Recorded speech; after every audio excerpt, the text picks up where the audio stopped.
जय श्री कृष्णा। आपका कथा विद हेमा जोशी चैनल पर बहुत बहुत स्वागत है। आज मैं आपको वैशाख मास में कही जाने वाली लक्ष्मी जी और सेठ जी की कहानी सुनाऊंगी। वैशाख मास भगवान विष्णु को अति प्रिय है।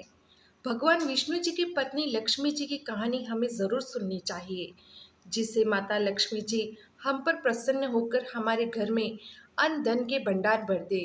तो चलिए कहानी शुरू करते हैं। एक समय की बात है, एक सेठ जी थे। उनके घर में पीढ़ियों से ही धन ऐश्वर्य प्रचुर मात्रा में था। वह धन के स्वामी थे, परंतु लक्ष्मी जी का स्वभाव तो चंचल है, आज यहाँ तो कल वहाँ। जब उनका मन सेठ जी के घर से भर गया तो वह किसी दूसरे के घर जाने के लिए लालायित हो गई।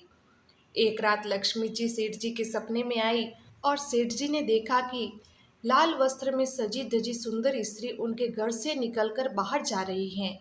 सेठ जी ने उनसे पूछा कि हे देवी, आप कौन हैं? मेरे घर आप कब आए और हमारा घर छोड़कर क्यों जा रही है? माता बोली, मैं तुम्हारे घर की वैभव लक्ष्मी हूँ।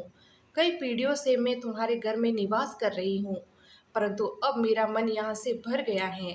अब मेरा यहाँ समय समाप्त हो गया है, इसीलिए मैं घर छोड़कर जा रही हूँ। परंतु मैं तुम पर अत्यंत प्रसन्न हूँ, क्योंकि मैं जितने समय तुम्हारे पास रही हूँ, तुमने सदा सदा संत महात्माओं को घर में आमंत्रित किया, उनकी सेवा की, गरीबों को भोजन कराया, धर्मशाला, कुएं, गौशाला बनवाई। इसी के साथ ही तुम भागवत कथा करवाते रहे तथा अतिथियों का आदर सत्कार भी करते रहे। इसीलिए मैं तुम पे अत्यंत प्रसन्न हूँ। अब जाते समय तुम्हें वरदान देना चाहती हूँ। तुम जो चाहे मुझसे मांग लो।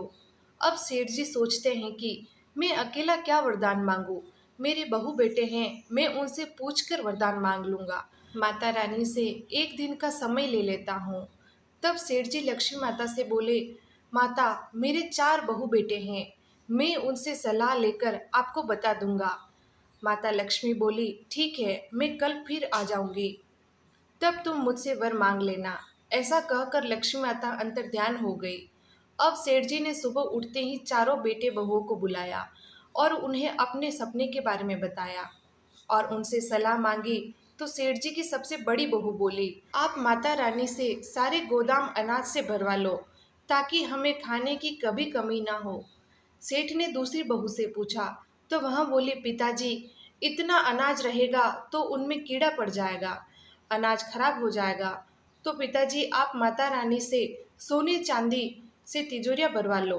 तब सेठ ने तीसरी बहू से पूछा तो वह बोली, पिताजी, आप तो हम चारों के लिए धन से भरे महल मांग लो, खूब पैसा होगा, आने वाली पीढ़ियों के पास भी कभी कमी नहीं होगी। सेठ जी सोच में पड़ जाते हैं।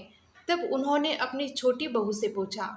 वह थोड़े मध्यवर्गीय परिवार से थी, वह धार्मिक प्रवृत्ति की थी। वह बोली, पिताजी, लक्ष्मी माता को अगर जाना है तो वह जाएगी, फिर धन संपत्ति कुछ भी नहीं टिकेगा, और अगर टिक भी गया तो हमारे आने वाली पीढ़ियां उन्हें देखकर आलसी और अहंकारी हो जाएगी।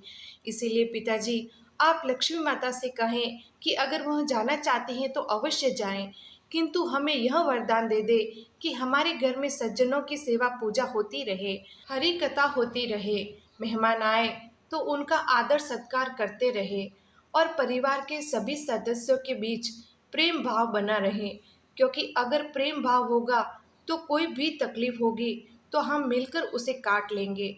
सेठ जी को छोटी बहू की बात समझ में आ गई। सेठ जी खुशी खुशी रात होने का इंतजार करने लगे। रात हो गई। माता रानी फिर से सेठ जी के सपनों में आई और सेठ जी से पूछती हैं, तुमने अपने बेटे बहुओं से सलाह कर ली हो तो बोलो, तुम्हें क्या वर चाहिए? सेठ जी बोलते हैं, हे माता, यदि आपको जाना है तो प्रसन्न होकर जाइए, परंतु मुझे यह वरदान दीजिए कि मेरे घर में सदैव हरि कीर्तन होता रहे, संतों की सेवा होती रहे, अतिथियों का आदर सत्कार होता रहे, परिवार के सदस्यों में परस्पर प्रेम बना रहे। यह सुनकर माता चौंक जाती हैं और कहती हैं, ये तुमने क्या मांग लिया? जिस घर में हरि कथा होगी और संतों की सेवा होगी, वहाँ तो साक्षात नारायण निवास करते हैं, और जहाँ नारायण निवास करते हैं वहाँ तो मेरा निवास होता ही है। यह वरदान मांगकर तुमने मुझे हमेशा के लिए तुम्हारे घर में रहने के लिए विवश कर दिया। ऐसा कहकर लक्ष्मी जी सेठ जी के घर में फिर से स्थायी निवास करने लगे। लक्ष्मी माता, जैसे आपने सेठ जी के ऊपर अपनी कृपा की, वैसे ही कहानी कहने वाले और सुनने वाले अपने भक्तों पर अपनी कृपा बनाए रखना और उनके घर में सदैव निवास करना। कहानी अधूरी हो तो पूरी करना, पूरी हो तो मान रखना। श्री लक्ष्मी माता की जय।